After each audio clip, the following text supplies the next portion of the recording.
तरीका बहुत पसंद आता है और सुख को अक्सर हम छुपाते फिरते हैं। डर लगता है कहीं नजर न लग जाए। दुख कसमसा कर फिर उभर आता है अलग बेस्वाद सा।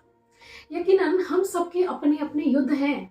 अभिषेक शुक्ल जी लिखते हैं कि बहुत सारी यात्राएं घर से निकलते ही खत्म हो गई और बहुत सारी यात्राएं जीवन प्रयत्न जारी रही। तो चलिए आज हम बात करेंगे खोई हुई चीजों के बारे में, उसका पता ढूंढेंगे। तो मैं मीनाक्षी शुक्ला एक बार फिर से आपका बहुत स्वागत करती हूँ अपने इस चैनल शब्दवेदी पर। कैसे हैं आप लोग? तो चलिए खंगालते हैं किताब को, क्योंकि बहुत सारे प्रश्नों के जवाब तो हमें किताब से यानी कि समय से ही तो मिलेंगे, है ना। अभिषेक शुक्ल जी की चौथी किताब आई है, खोई हुई चीजों का पता। गद्य संग्रह कह सकते हैं, लेकिन कहीं अधिक वो ललित निबंध जैसा लगता है। किताब में लिखे गए आलेख भीतर कहीं बैठे गहरी उदासी, अंतर्द्वंद, जीवन को जीने की कला और दुख सुख का भाव, मानव स्वभाव, प्रकृति, प्रेम, रिश्ते आदि का दर्शन सा प्रतीत होती है।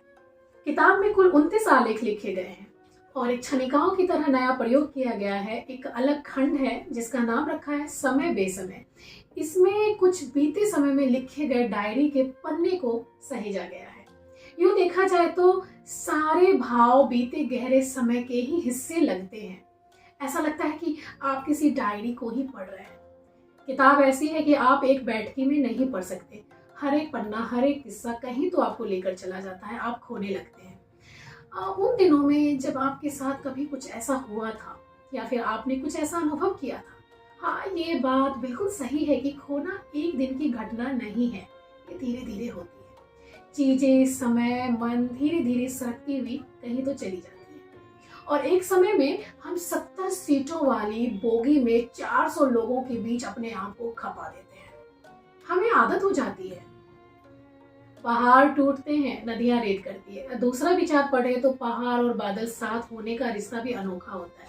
अधिक ऊंचाई यानी कि सफलता अपने साथ अकेलापन भी ले आती है। पहाड़ और बादल में लिखते हैं शुक्ल जी की कितनी बार ऐसा हुआ है कि हमने जीतने के लिए तमाम लोगों को यह सोचकर छोड़ दिया कि वे हमारे जीत की राह में आ रहे हैं। हमने निर्ममता से उन्हें छोड़कर बढ़ने का फैसला किया और बढ़ गए। एक समय के बाद जब हम जीत गए तो हमने पाया कि उस जीत का उत्सव मनाने के लिए वहां कोई है ही नहीं और हम अपनी जीत लिए हुए अकेले बैठे हैं। खोने की इस प्रक्रिया में क्या कुछ खोता है, देर सवेर पता चलता है। यूं ही कभी लगा हो कि नवनिर्माण के लिए खोने दिया जाए। हम जानबूझकर भूलते गए अपने लोग, अपना पता, अपना गांव, अपना कमरा, और अनायास ही बहुत बरसों बाद मिल जाए तो किसी खजाने से कम नहीं लगता।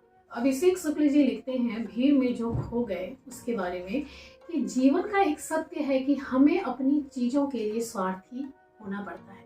दुनिया में इतनी भीड़ है कि अगर अपने लोगों को हम नहीं सहेजेंगे तो वे खो जाएंगे और उनके खोने के साथ साथ हम भी खुद से खो जाएंगे। और हाँ, एक ही जैसी स्थिति में बहुत देर तक नहीं रहा जा सकता। वो कहते हैं ना कि परिवर्तन संसार का नियम है। इससे पहले कि मैं कहीं खो जाऊं तो हम बात करेंगे कुछ अनकही बातों पर। एक जगह लिखते हैं कि जिस दिन संतावना का आविष्कार हुआ उसी दिन अनजाने में ही हमने भविष्य के लिए दुखों का भी आविष्कार कर लिया।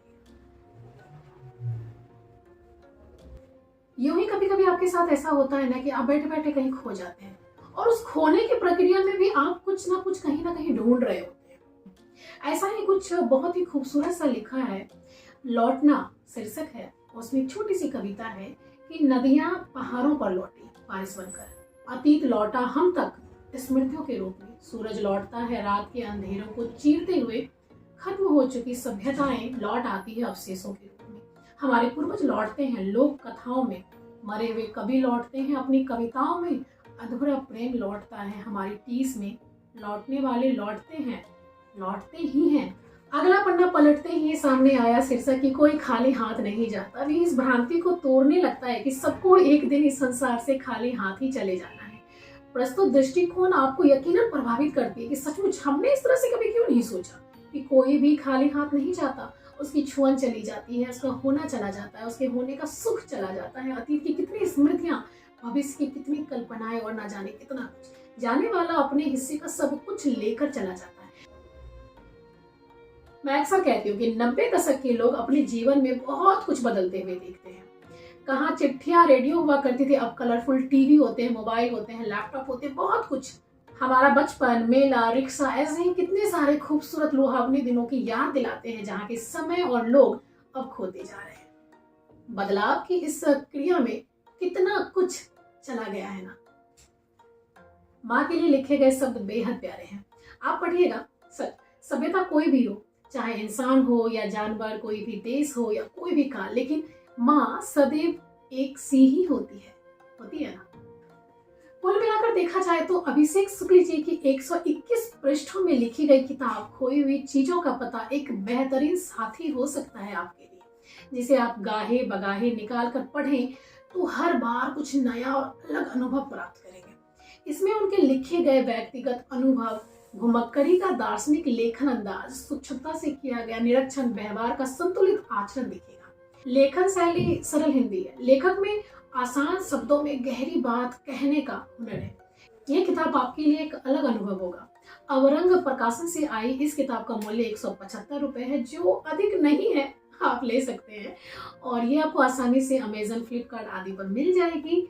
हालांकि किताब जो है किस्से, कहानियां, कविताओं से इतर है, तो हो सकता है कभी कभी आपका मन भारी और बोझिल लगे, थका दे, पर सच आप डूबेंगे तो एक शांति, नीरव शांति का अनुभव भी करेंगे। तो एक अलग अनुभव प्राप्त करने के लिए आप जरूर पढ़ें खोई हुई चीजों का पता। अब हमें इजाजत दीजिए। जाते जाते हम जरूर जानना चाहेंगे कि आपको हमारी ये समीक्षा कैसी लगी। आपकी प्रतिक्रिया हमारे लिए बूस्टर का काम करती है, सच। और सब्बेनी को लाइक, सब्सक्राइब करना ना भूलें। धन्यवाद।